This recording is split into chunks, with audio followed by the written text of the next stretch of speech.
Ternyata Bang Jack ini atau orang yang ada di Amerika ini, dia mengaku kalau dia menemukan kain putih milik Tank Monida yang selama ini hilang. Tentang ada seseorang atau dalang di balik dirinya memberikan kesaksian palsu.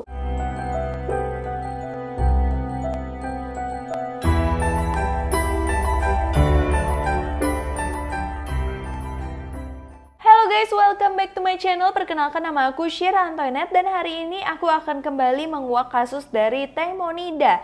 Jadi kemarin itu memang sempat heboh banget ya guys, dimana akhirnya hal yang kita tunggu-tunggu tuh datang juga.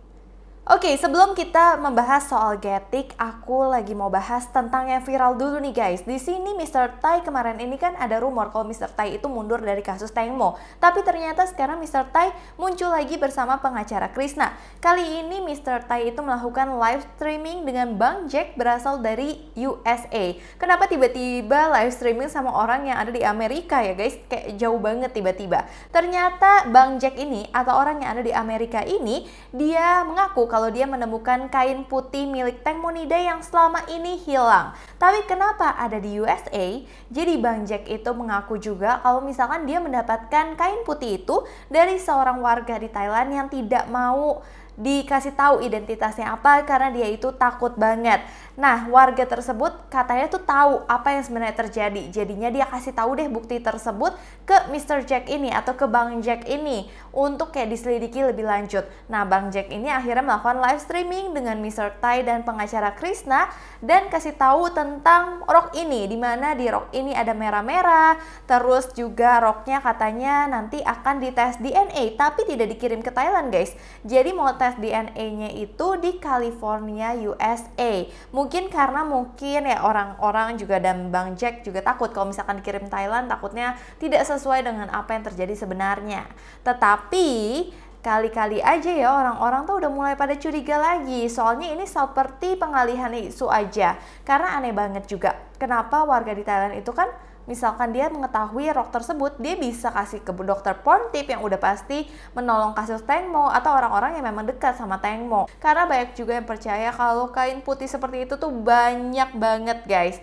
Terus aku juga bingung kenapa orang Thailand itu yang mengetahui semuanya, kenapa tiba-tiba mengirim semua hal itu tuh kayak random banget, tiba-tiba dikirim ke California. Itu kan benar-benar aneh dong guys. Ditambah juga sebenarnya kalau Bang Jack kasih tahu ya ke pengacara siapa sebenarnya yang mengirim ini, siapa identitasnya, mungkin penyidikan akan lebih cepat. Tapi ini malah memperlama penyidikan dengan nggak tahu lagi nih siapa orang yang mengetahui sebenarnya siapa orang yang kirim kain putih. Jadi tuh kayak penyidikannya itu akan terpecah gitu guys, karena akan ada masalah baru terus. Nah, di luar dari kasus ini, aku juga mau share lagi soal Getik yang memang lagi panas-panasnya, dimana berita kali ini cukup menggemparkan. Dimana Getik mengaku kalau misalkan apapun yang dia bilang atau kesaksian yang dia bilang selama ini itu adalah kesaksian palsu guys. Jadi dia mengaku kayaknya dia udah benar-benar capek banget, akhirnya dia mengaku kalau misalkan apa yang dia ngomong itu banyak banget yang bohong untuk kesaksian tentang kasus kematian dari sahabatnya sendiri yaitu Tank Monida. Jadi kemarin itu aku bahas soal tersebut ya guys, tapi sekarang ada yang lebih heboh lagi guys. Dimana abis manajer Tank Mo atau Getik ini sudah mengaku ke polisi Thailand, dia telah memberikan kesaksian palsu, dia juga rupanya memberikan pernyataan ke polisi tentang ada seseorang atau dalang di balik dirinya memberikan kesaksian palsu.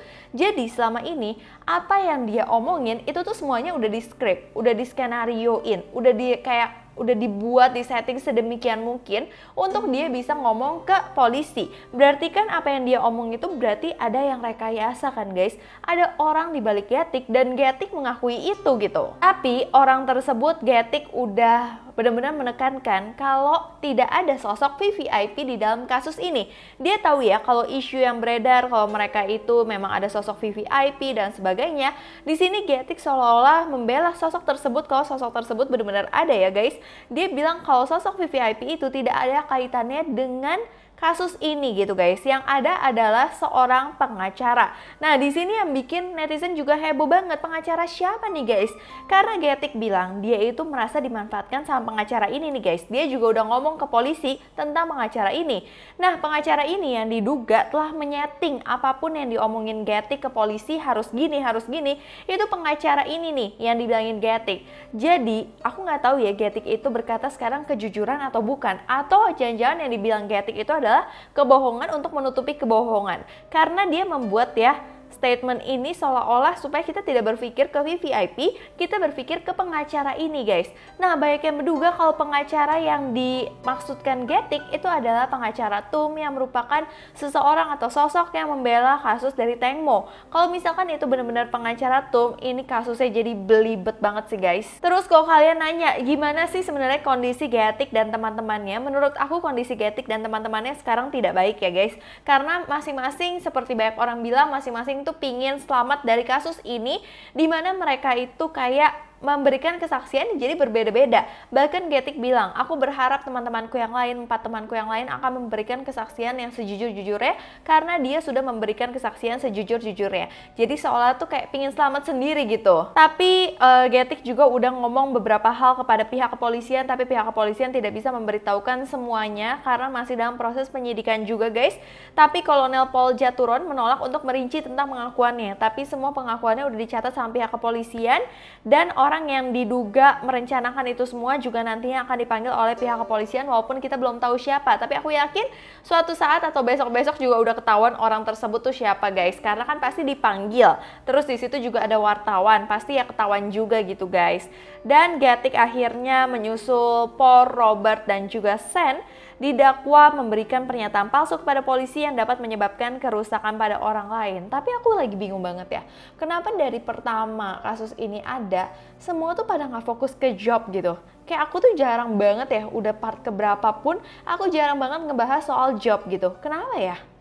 Aku pun kayak baru sadar kan si Job tuh gimana ya? Si Job tuh ngapain ya gitu loh guys. Nah, tapi di sini ada keanehan lagi dari pengakuan Getik yang membuat orang-orang yakin kalau Getik itu sebenarnya masih berbohong. Karena Getik bilang dia itu nggak mabuk kok. Bayangin aja mereka itu berenam di dalam bot tersebut dia cuma minum 3 botol. Tapi dalam penyidikan memang yang terlihat 3 botol. Tapi ternyata kan ada barang bukti yang dihancurkan. Yang mana sebenarnya ada 10 botol. Dan Getik bilang dia itu nggak mabuk, nggak mungkin ada yang mabuk di situ karena kita cuma having fun aja, nggak ada mau mabuk-mabukan. Tapi dari hasil otopsinya Tengmo, di matanya Tengmo tuh ada cairannya itu 93 mg cairan alkohol yang mana itu kemungkinan besar udah besar banget dan kemungkinan besar memang itu udah pasti mabuk Tengmo juga. Apalagi banyak yang menduga Tengmo itu bisa berenang, jangan memang dibikin mabuk kayak gitu supaya nggak bisa berenang. Jadi Getik itu dianggap masih berbohong dengan apa yang dia omongin kemarin guys. Tapi dia masih yakin banget kalau selama ini dia itu memang dibantu oleh seseorang. Nah, seseorang itu yang orang-orang masih penasaran banget siapa orang di balik Getik dan teman-temannya yang suka kayak ngenyeting mereka untuk ngomong ke pihak kepolisian tuh kayak gimana. Nah, pada hari yang sama saat Getik itu melapor ke pihak polisian, Sen juga melapor ke polisi di kantor polisi yang sama dengan tuduhan bersekongkol dengan orang lain untuk menghindari tuntutan pidana dan menghancurkan barang bukti.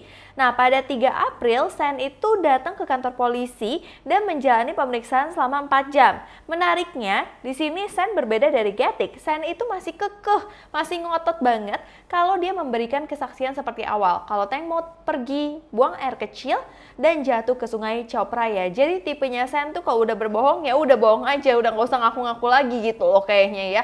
Jadi dia tetap ngotot dengan kesaksian tersebut, namun kepolisian tidak sepenuhnya menerima dengan mentah kesaksian dari Sen ini karena masih ada penyelidikan lebih lanjut dan banyak banget penyelidikan yang berbeda dengan apa yang dikatakan Sen.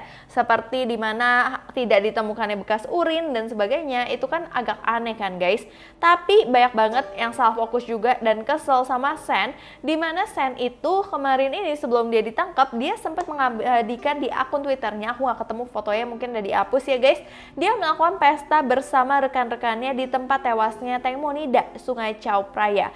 Jadi dia kayak gak ada hati banget ya, dia malah tetap pesta di tempat Sungai Chao Phraya tersebut, gak ada ketakutannya atau gimana gitu. Malah pesta dan malah menjalani kehidupan normalnya dia seperti yang kayak crazy rich gitu guys. Jadi dia kayak nggak ada merasa bersalahnya, nggak ada merasa dosanya sama sekali. Itu yang membuat orang-orang benar-benar kesel banget sama Sen ini. Oke guys, next ini adalah berita yang cukup serem ya guys. Ini antara percaya dan nggak percaya sih guys. Ini soalnya nggak ada bukti yang validnya lagi ya guys. Nah, jadi di sini ada petugas yang mengatakan dia itu mendengar suara tangisan yang berasal dari ruang penyimpanan jasad Tengmonida. Seorang petugas ini mengaku tidak bisa tinggal dan bekerja di tempat itu karena selalu mendengar suara tangisan yang diduga adalah tangisan Tengmonida. Menurutnya, suara tangisan itu dari dalam ruangan penyimpanan jenazah Tengmo itu benar-benar sangat menyeramkan karena terdengar sangat keras banget di seluruh ruang pembekuan tersebut. Hal itu tentu membuat heboh masyarakat Thailand. Namun suara itu katanya perlahan menghilang setelah petugas tersebut mendekati ruangan penyimpanan jenazah Tengmonida. Bahkan petugasnya itu nggak langsung kabur juga, dia tuh sempat bertanya pada suara wanita yang terdengar menangis tersebut. Apakah wanita itu yang jatuh ke air? Suara itu membuat petugas itu semakin merinding, apalagi suara tangisan itu menjawab, "Nong jatuh ke dalam air, Nong jatuh ke dalam air." Itu aku aja kayak bacanya tuh merinding banget guys. Seakan ingin lari guys, petugas tersebut kembali bertanya apa yang ingin Anda sampaikan. Tapi kayaknya nggak ada kelanjutannya guys. Tapi kalau misalkan itu benar, itu benar-benar ya merinding banget ya. Apalagi kalian tahu ya, dimana teman-teman Tengmo juga suka merasakan kehadiran Tengmo, tapi mereka malah senang banget gitu guys. So, sekian dulu dugaan-dugaan, bukti-bukti, dan cerita-cerita yang ada dari kasus Tengmonida ini. Kalau kalian ada update lagi dan kalau aku ada update lagi, pasti aku akan update ke kalian tiap harinya. Kalian juga boleh komen di bawah ini, mau aku share tentang cerita apa lagi atau kasus apa lagi yang bisa kita ungkap. Terima kasih kalian udah nonton video ini sampai habis. Sebelumnya aku minta maaf apabila aku ada salah kata, salah pengucapan, salah sesuatu yang tidak berkenan di hati kalian. Aku minta maaf sebesar-besarnya. So, sampai jumpa di video berikutnya. Bye-bye.